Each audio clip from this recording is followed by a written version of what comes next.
12 minutes to the hour. Time now for Live on Live. And we welcome back to the studio our monthly guest, Nick Norbrook, Editor-in-Chief of the Africa Report, who's here to tell us what's in this month's mag. Thanks for being with us, Nick.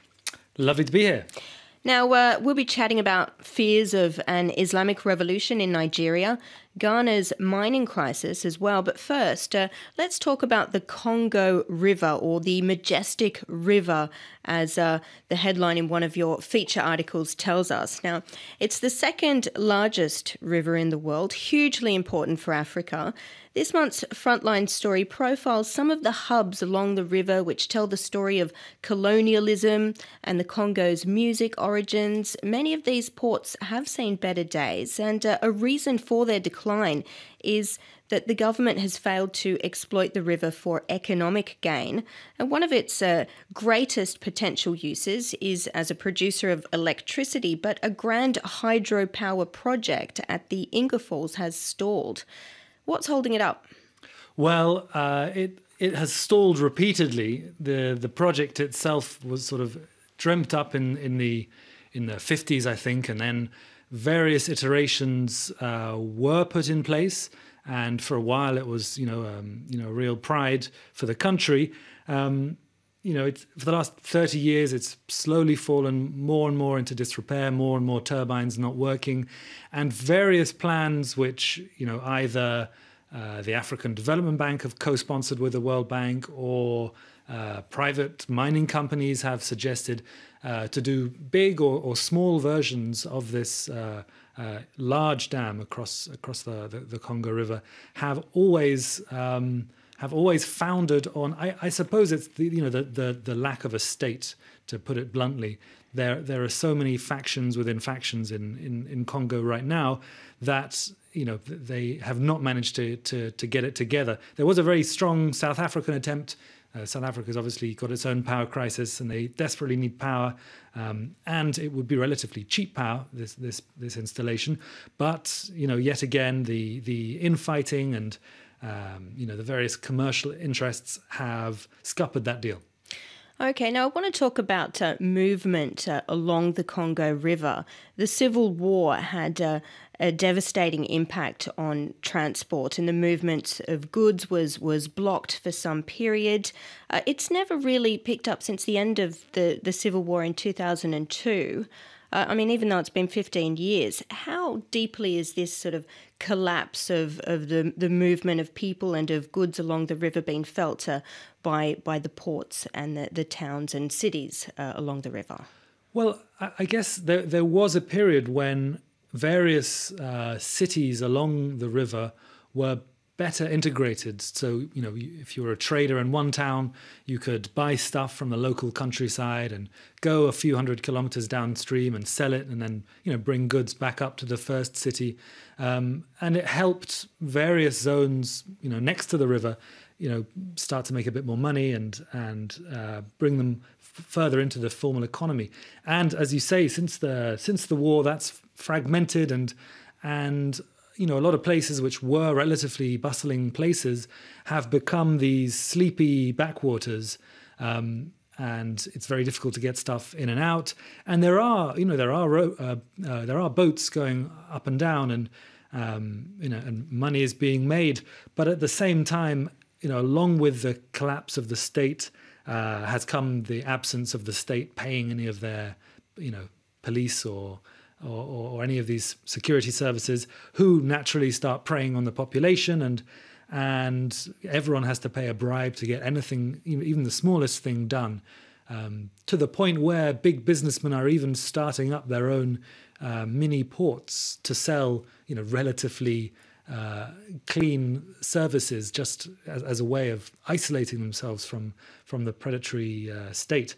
That's... Is life particularly difficult for people who live in those places? One phrase that sort of stuck out whenever I was reading the article was that some of these places, which had grandiose colonial architecture, had literally stood still in time. So, certainly the Belgian era left its mark. But, there were architects in Roman times who uncovered buildings built by the Greeks who thought, what on earth was going on here? So that it's not like they're under aspic. Life, of course, goes on. And there was a great photography series recently, which sadly we didn't have space for in the Africa Report, but it showed people in their everyday life in some of these slightly remote river ports. And, obviously things go on. But you're right, they are in this slightly strange decor. Yeah. Now, I want to move on to Ghana now, where authorities are moving to rein in illegal small-scale mining, which accounts for a third of Ghana's gold production. Small-scale miners have been exploited while big businesses, foreign investors reap the rewards. And now the government's looking to find ways to level the playing field a little, while at the same time reassuring the foreign investors. So can you just tell us a little bit about Ghana's mining crisis and just how bad things are for the small-scale miners?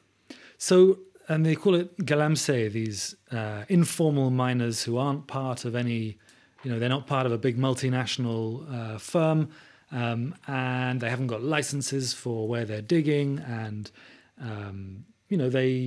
they are accused of the worst kind of environmental damage, which I think is true. That a lot of the chemicals they use to extract the gold from the various stages of the process are incredibly toxic, and there are stories in the hinterland in Ghana of dead rivers, really, where there were fish and there is just absolutely nothing now, and all kinds of contamination of drinking waters and forests cut down, and so it's clearly a huge problem. At the same time, the whole way the mining industry has been structured in Ghana is also a problem. As you say, it's a third of Ghana's gold exports, which is $7 million a year. It's absolutely huge, and there are incredibly there's huge amounts of connections between these informal miners and the political system in Ghana, and so they have their ways of selling the gold back into the formal gold export system, or they have their ways of greasing palms to allow these informal mines to remain open, even to this particular incident that we refer to right at the beginning, where the big mine at Obuasi gets overrun by informal workers. This was once the golden city of Ghana. That's what it was known as. It was sort of a central focus point of Ghana's gold rush. Absolutely, run by Anglo Gold, a big multinational. And all of a sudden, the soldiers who were guarding the site just vanished. They melted away, with all kinds of rumors about who within the presidential circle had interests in the mining sector, and it's strange that the whole informal mining issue didn't come up in the elections. Because why is that? Well, it was a huge issue then, and it's a huge issue now. And you have to suspect that there were enough interests, even perhaps on both sides of the political aisle, for this to be a non-issue. There was so much money being made that neither party really wanted to drag it out into the open. Okay, now we've got about 3 minutes left. So I did promise our listeners that we would speak about Nigeria. So I want to end in Kaduna State, in the centre of the country, where Shia Muslims have been protesting the detention of Ibrahim el-Zakzaky, who's the leader of the Islamic Movement of Nigeria. That's a Shia sect. He and his wife have been in custody for more than 500 days. They were arrested following an altercation with the army. So do we know why they haven't been charged with any offence yet? Well, I mean, the justice system is quite slow-moving right now in Nigeria. But there may be a concern that they don't want to make him into a martyr in the way that... in the very early days of what's now known as Boko Haram, the government crack down incredibly hard on what was a relatively, pacifist Islamist sect, which wasn't trying to start holy war in northern Nigeria. And they made a martyr of the original founder of Boko Haram, killed him, killed many of his followers, and really kicked off, the phenomenon that we see sadly today. So there are those who worry that the government is making the same mistake here, and that they're, by their very heavy-handed approach to Zakzaki's organization, they could be, kicking off a Boko Haram 2.0. The problem is there is, there's these accusations of foreign influence. We interviewed the governor of Kaduna State, Nasir El-Rufai, who is very clear that he believes that Iranian money is behind this, and they're trying to if not overthrow the government today, then perhaps tomorrow. And given that Nigerian Muslims, 5% of those are thought to be Shia, perhaps one could say that the idea of an Iranian-style revolution taking place in Kaduna might be a bit of an overreaction. But we have run out of time. Our thanks there to Nick Norbrook, who's the managing editor of the Africa Report. That's the end of